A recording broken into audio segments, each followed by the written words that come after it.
Halo, hari ini aku mau ceritain tentang pengalaman cari kerja sambil dikutuk sama raja laut.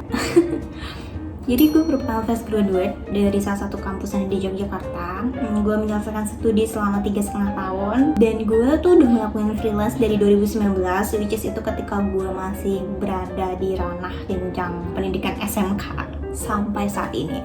Salah satunya udah pernah jadi jurnalis, guru musik, guru TK, bahkan gue udah jadi guru di taraf universitas guys. Personal assistant, jurnalis, dan juga asisten production. Tadi jurnalis udah di-mention belum sih? Udah. Gue sejujurnya sangat-sangat ingin punya pekerjaan di mana punya gaji yang tetap. Terus kemudian ketika gue punya energi tambahan, gue akan salurkan dalam bentuk freelance. Jadi setidaknya gue juga punya income tambahan gitu. By the way, ini sorry banget ya kalau misalnya agak berisik karena ini lagi di lokasi syuting dan di bawah lagi syuting gitu. Tapi mungkin gue lagi dikutuk sama raja air kali, atau enggak Platypus, pangeran Platypus.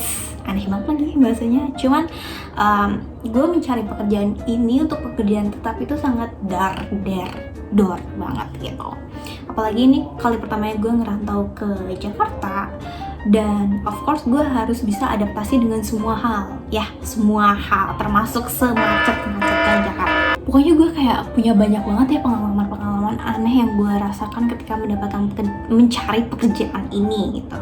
Contohnya kayak dari mulai ngebohongin gue kalau gue udah keterima, dikabarin keterima nih, terus gue disuruh untuk bikin silabus karena waktu itu gue daftar jadi guru. Setelah gue bikinin ternyata hilang. Jadi gue cuma mikir kayak apakah ini perusahaan cuma pengen minta silabus dari gue secara gratis terus hilang. Padahal ya sekolahan ini tuh sekolahan lumayan bagus loh, taraf internasional guys. Tapi ya positive thinking aja, mungkin ada komunikasi yang gak sampai ke gue gitu. Ada juga nih ya perusahaan yang kayak dari awal udah ngasih job desk banyak banget gak karuan. Dia berangkat dari jam 6.45 sampai sore mungkin jadi jam 5-an gitu. Tapi tau gak, gajinya cuman cukup buat nyewa kos di Jakarta, kos murah di Jakarta. Guys, bayangin, gila sih. Dan bahkan ada ketika gue baru aja upload CV, tapi HRD-nya tuh udah marah-marah ke gue karena salah tangkep. Dikiranya gue udah daftar sebelumnya, gue udah apply, terus gue ngilang. Padahal gue baru pertama kali, dan ketika gue mengklarifikasi hal tersebut gitu, HRD-nya nggak jawab, terus kayak menghilang gitu aja. Terus gue kayak oke, aneh banget kan. Dan bahkan nih yang paling parah itu ketika gue harus naik motor, which is naik motor dari Jaksel ke Bekasi, naik Gojek dari Jaksel ke Bekasi. Itu lagi hujan badai buat tanda tangan kontrak. Gue nggak mau nyebutin perusahaannya, nggak mau nyebutin bidangnya juga, pokoknya intinya kayak kerana kreatif lah gitu. Perusahaan ini cukup lumayan bagus juga, udah punya nama juga. Ketika gue datang ke situ, gue cuman ngedengerin bosnya marah-marah, curcol sana sini, dan ketika gue minta mana tanda tangan kontraknya, belum dibuat. Dan ada banyak satu dan lain hal, akhirnya gue nggak bisa melanjutkan di perusahaan ini. Oke, ini kayak oh my god. Sejujurnya cukup banyak sih perusahaan yang sudah menerima gue, tapi ya itu pasti ujung-ujungnya ada aja hal yang gak make sense. Padahal aku cuma pengen ngejar UMR-nya Jakarta. Kalian tahu kan upah minimum di Jakarta? Kalian tahu berapa itu harganya? Dan untuk mencapai hal itu kayak susah banget. Kayak why? Tapi gak apa-apa, karena saat ini gue lagi berada di proses rekrutmen di salah satu perusahaan yang semua orang di Indonesia Raya ini tahu tentang perusahaan ini.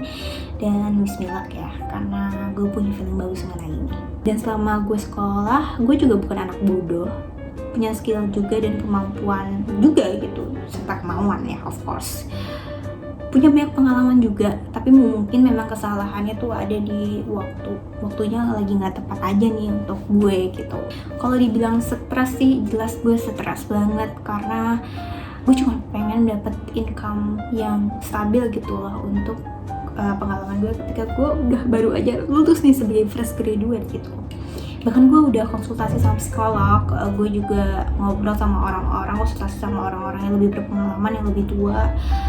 Dan dia jawabannya adalah transisi tuh emang gak mudah gitu, dan pasti nyakitin banget. Banyak hal yang gak jelas dirasain, dan jujur bikin galau banget. Sama sampai gue ngerasa kalau semua aplikasi pencari pekerjaan itu gak ada gunanya.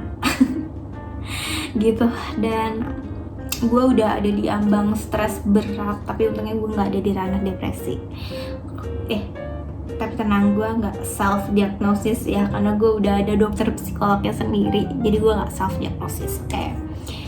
Dan terakhir yang akhirnya ngebuat gue berdamai dengan keadaan dan ngebuat gue akhirnya bangkit secara perlahan itu adalah karena ada salah satu orang terdekat gue yang kayak ngasih gue sebuah wejangan bagi gue gitu. Dia ngomong kayak gini, lo pernah ngerasa gak sih kalau ini belum waktunya buat lo?